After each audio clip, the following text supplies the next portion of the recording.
Well, there's the old Scots, the one I pulled the transmission out, replaced the fluid, and put it back together. Last time I used it, it was slipping, like it barely was moving, like it was just jerking, and it's like the transmission just didn't have any fluid in it, but I'm not sure that's what the problem is. But I just put it up, and I've been using this one and that one. That's why it's parked in derelict row. Right here it's blocked in. But I've got some time today, so I'm going to pull it into the garage and just poke around on it and see if we can figure out what's going on with it.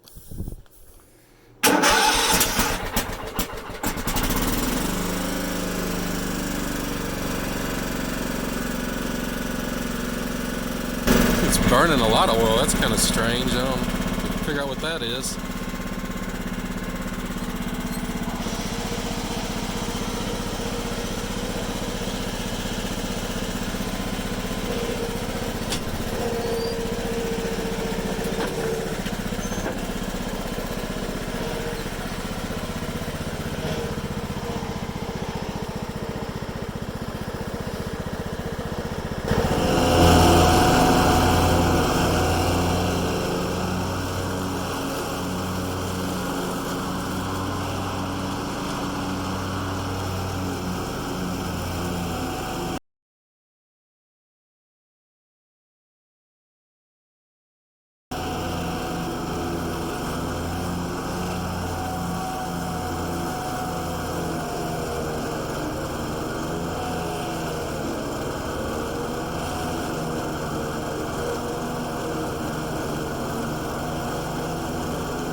That's what it was doing the last time.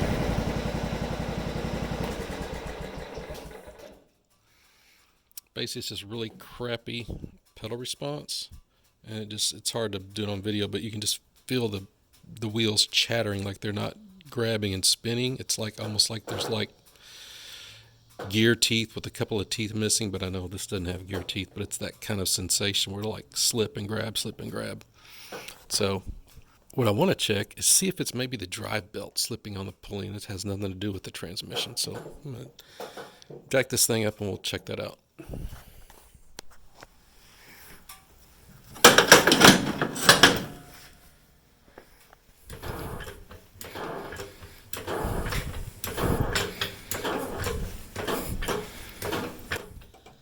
So this is the clutch in.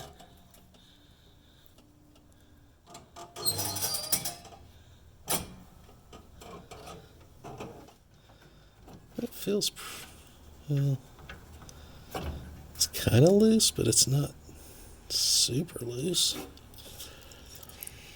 And it looks like there's actually more travel in that thing. It's being limited, so that's as tight as it'll go right now. And what's limiting it, here's the pedal coming from up. So here's the clutch pedal. So that's all the way back. I can still stick my finger in there. So this isn't the limit. So let's follow it over.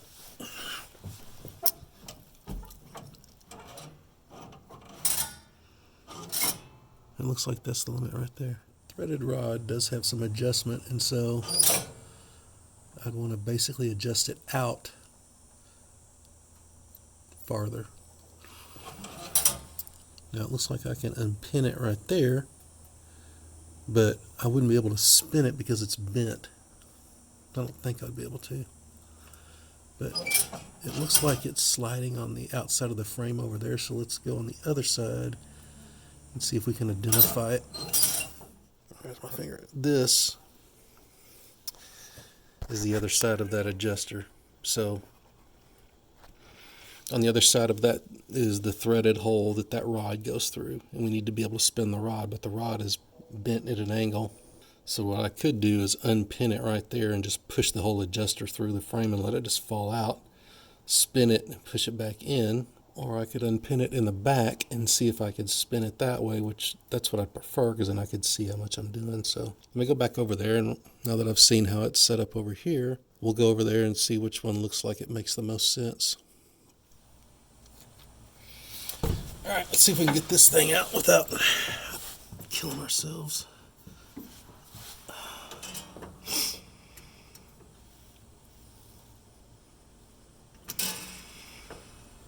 This mower I was looking up is actually just over 25 years old. All I've done is put belts on it and change that transmission fluid, which probably wasn't even necessary. I just did it because I felt like it would help. There we go.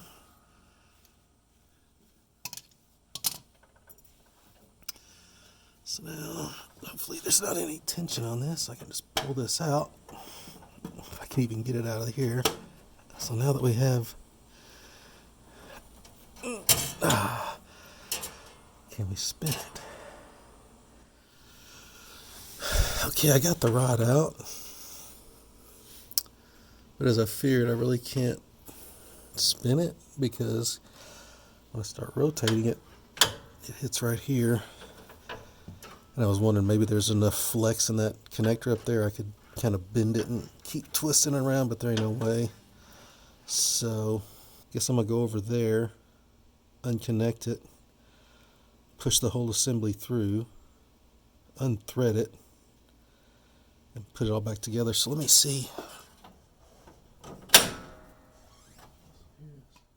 Here's washer. Spring, which doesn't have a lot of tension on it, and I should be able to just push this thing out. There we go. Alright, so here's the adjuster. Alright, so there's the adjuster, and we want to make the rod longer, so let me put my finger right here, right on the edge of it. Let's do one rotation. That was that much. That's 1/4 of an inch.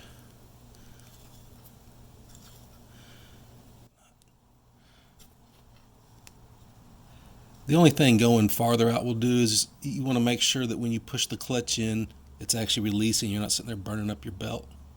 So I want to do one more? Yeah, why not? Let's just go for it. All right. Yay, now we have to just figure out how to get all this back together. All right, so let's see if we can make this work.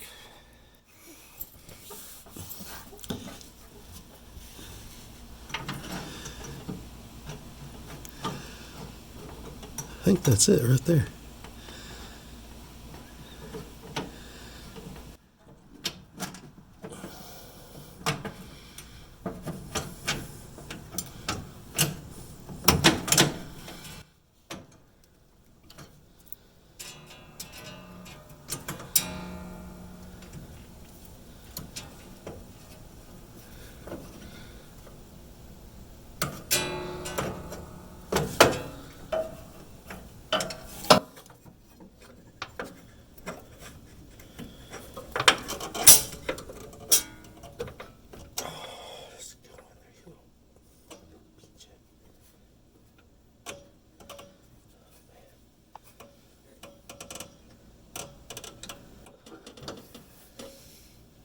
Chances of that staying on are pretty slim.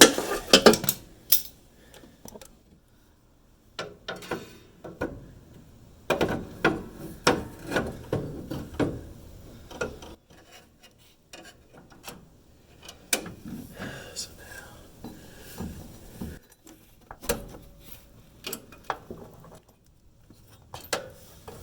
there we go. All right. All right.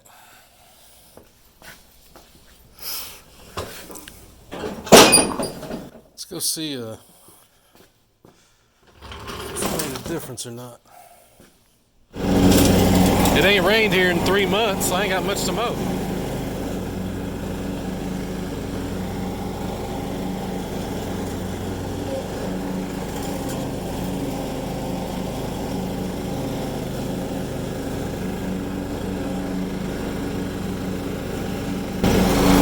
it's not back to normal. All right, it's the next day, and I've been thinking about it, and I'm still not satisfied. This thing's not fixed. So what I'm going to do is pull it back into the garage, and I know what the measurements, there's a way to check the fluid level on this transmission. I know what they were before I changed the fluid and after I changed the fluid. So let's get it in there, and let's see where we are at fluid levels and see if that could possibly be an issue. Okay, this is where we're at the back of the lawnmower. And so in this transmission, if you've got this one, and you saw the video I did where I changed the fluid, you remember there's a bellows on the back of it.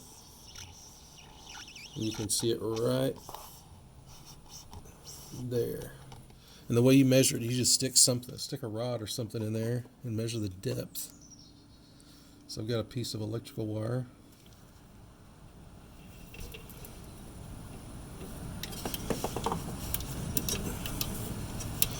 I don't want to, I'm trying to get it in. I got to make a turn right here, and I don't want to poke that bellows. It's pretty strong stuff, but it's still rubber. I'm kind of just wiggling this thing around just to make sure I'm actually all the way at the back of it. So we'll call this where we're at, and that's pretty far.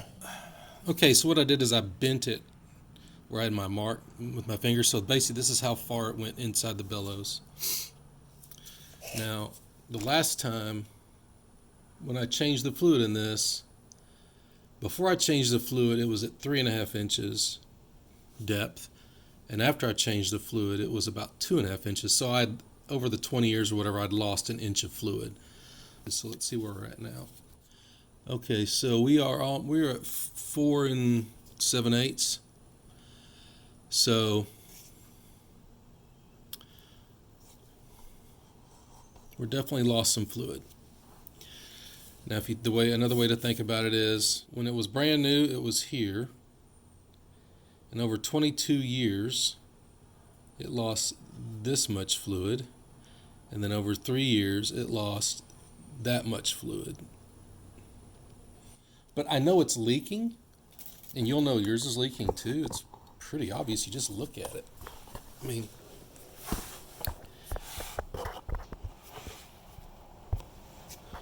you can see the oil buildup on the side of the case. You know, it's nothing major. But remember, 3 years ago when I did this, I pressure washed this case clean. I mean, there's some fluid on there, but you know, this thing is 25, almost 26 years old, so you get old, you get little leaks. So what we're going to do, I've already tightened the belt. You saw me do that yesterday. I mean, I tightened the belt by adjusting the adjuster. We're going to add some fluid into this.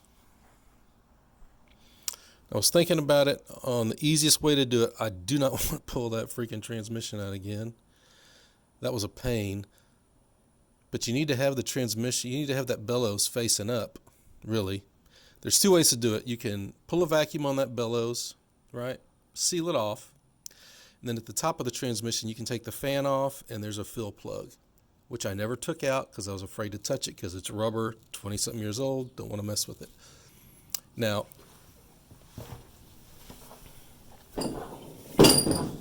you can't really see.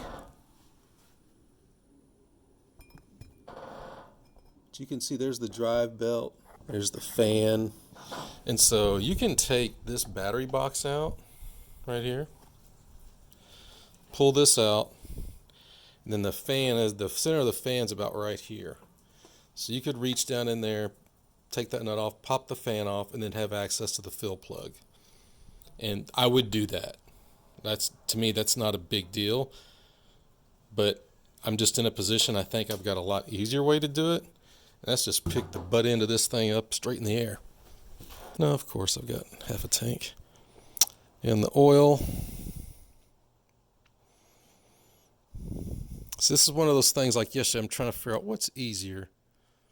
Take the gas out and the oil, or just pull the battery case in that. Honestly, I think pulling the battery case out and the fan would be easier, but it's more risky. Because if I screw up that rubber fill plug, I've never taken it out. If I take it out and I rip it or something, then I'm like, what are you gonna do now? I'll have to go find, or you could find something to work, but I'm not in the mood for that drama. So, or I could just leave the oil in it, leave the gas in it, flip it up, and see what happens. I know the gas will leak, but I could put a paper bag over the gas. In the oil, I could just pull the plug out, spin the motor over, see what happens, right? Yeah, let's just go full redneck, man. Let's just do that. So, okay, I'm pretty sure you can see where we're going with this. I've got the gas tank taped up.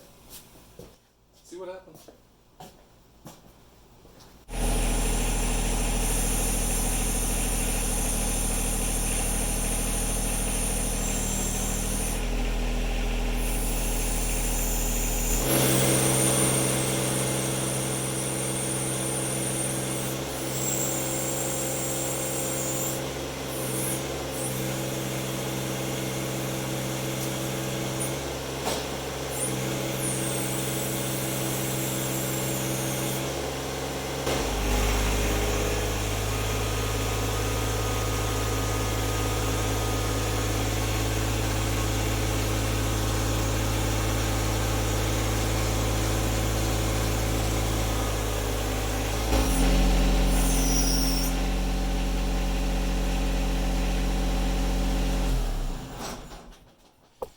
Man, if that ain't a thumbnail, I don't know what is.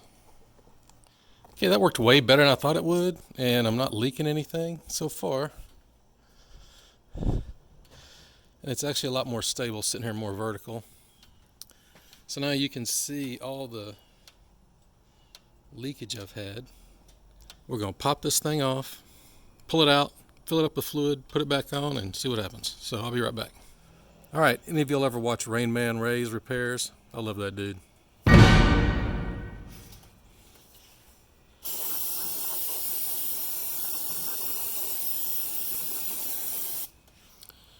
It's a 9/16, just like things used to be back in the good old days when stuff was actually assembled here. Out of American parts, not foreign parts. You know what I'm saying?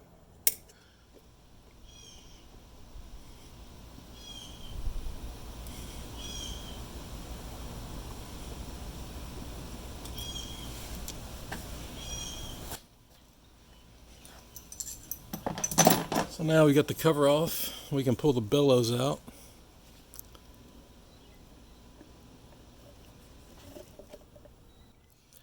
Alright, so you can see the setup here. I got y'all sitting on that kitty litter thing.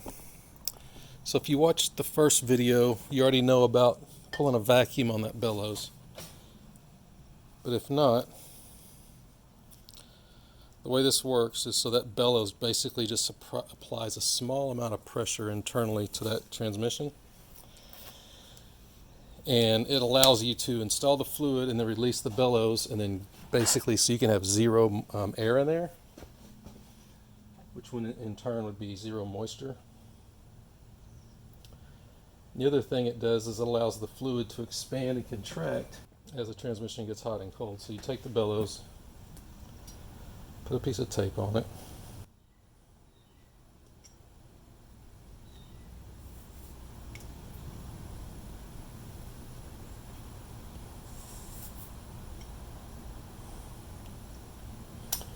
It's not exactly wanting to seal,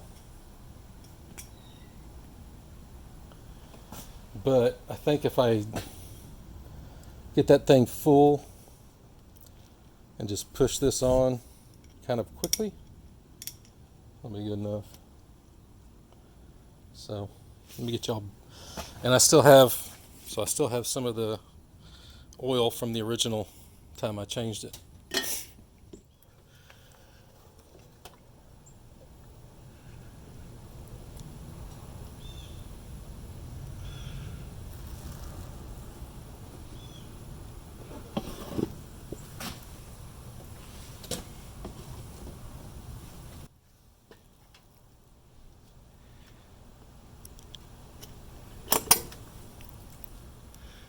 Now if I can just hold this on there, get some screws in. Oh, mothers. Yeah, that didn't work, did it? Okay. Yeah, I ran out of oil since I spilled a bunch, but I do have some Mobil 1 synthetic 530. I mean, that's what I got. So that's what it's going to get. I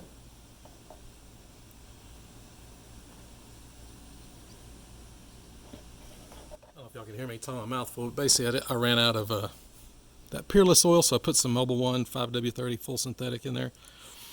The other thing I did is I went and cleaned up this bellows and thing, and I super glued the bellows to this metal housing.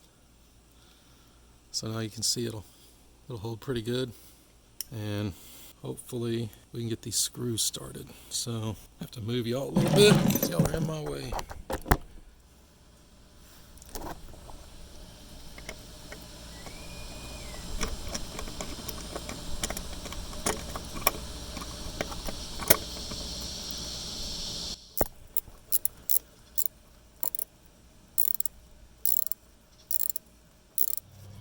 Hose it off a little bit.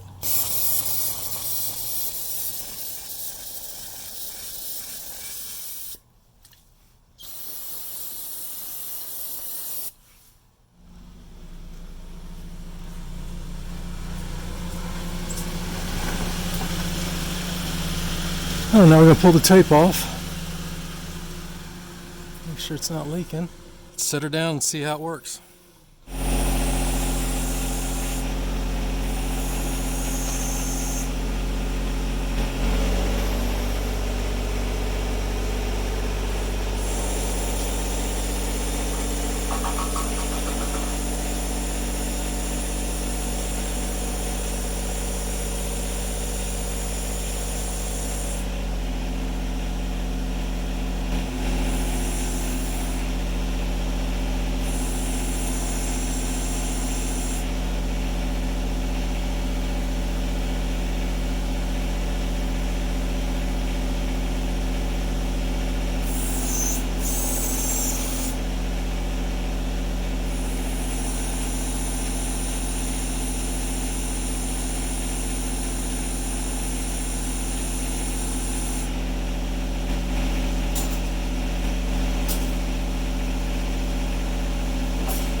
Okay, put the trash bag over the gas tank and that didn't leak.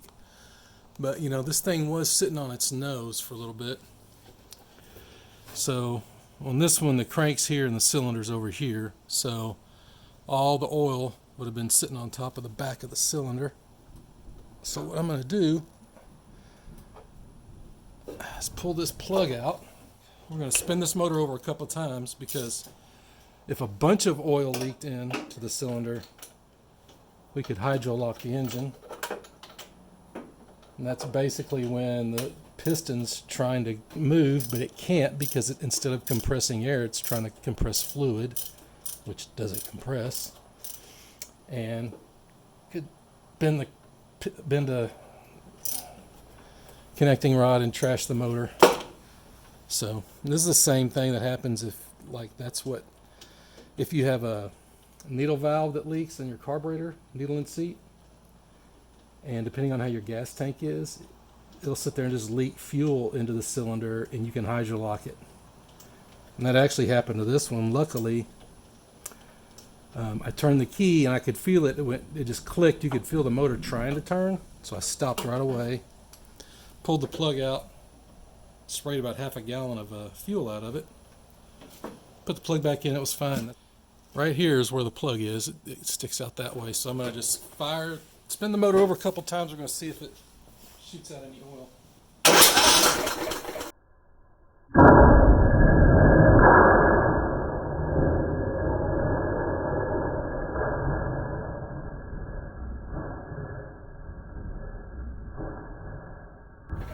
Yep.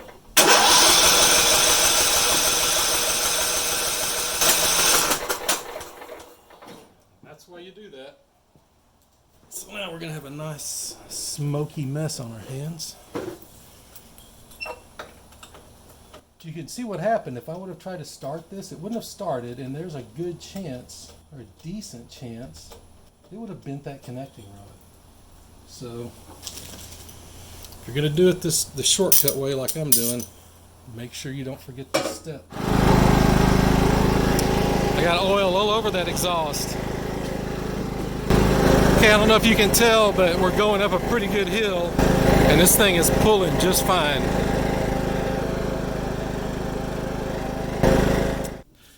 So you can do it, and if you don't have to buy the Peerless fluid. What I read online is people are using 2050 synthetic motorcycle oil. I think the motorcycle, because it has more zinc in it or something, it's a better lubricant. I don't know. That's what people said they were using. That's what I would use if I wasn't in a pinch. But the other thing I'm thinking about doing, so this is that plate on the back, right? This is the other one. I kept the old one when I changed it originally. This is what you cover up with tape, and the bellows is on this side, right? What I'm thinking of doing, if this turns out to be where this thing's really starting to leak, but not, I mean, good enough to where you could just keep adding. You know, it's not pouring out, but it's leaking where it becomes a pain, you know? Is the next time that leaks, I think what I'll do is I'll take the one that's on there off, that's the newer one, and I'll set it aside. And I'm going to take this one, I'm going to drill this hole out, and put a 90-degree pipe fitting on the back of it. Silicone this, stick it on the back of the transmission, and then put like a quarter, maybe even a half-inch pipe fitting on the back of this, and come up to basically the top of the transmission, and then just use it as a fill, where I can just keep adding fluid in there as it leaks out. Because what I'm thinking is that they just wanted a seal unit without any moisture.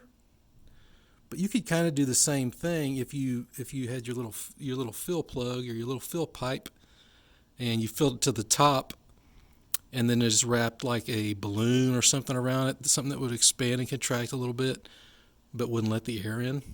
And even if it let air in, I mean, let's face it, it's either that or the thing's trash. So, you know. And so if you're running into this problem and you're really losing a lot of fluid, that may be something to think about, because that's probably what I'm going to do the next time this acts up. Is I'm going to have this one, and I'm going to figure out a way to turn this into just a fill plug where you don't have to hang it up by its butt to fill it. But either way, I hope this helps somebody, especially there's one person, I'll put their comment up here if I can find it again, that asked me about the mower, and that's what prompted me to work on this, because I knew it had been jacking around. I just don't really use it, or I don't need it. You know, I've got a bunch. But I'm glad I did, because I got that knocked out, and now I know that thing is still tip-top shape after 25, 26 years. It was built in 97, so hope this helps somebody. See y'all later. Oh, and give me a see ya.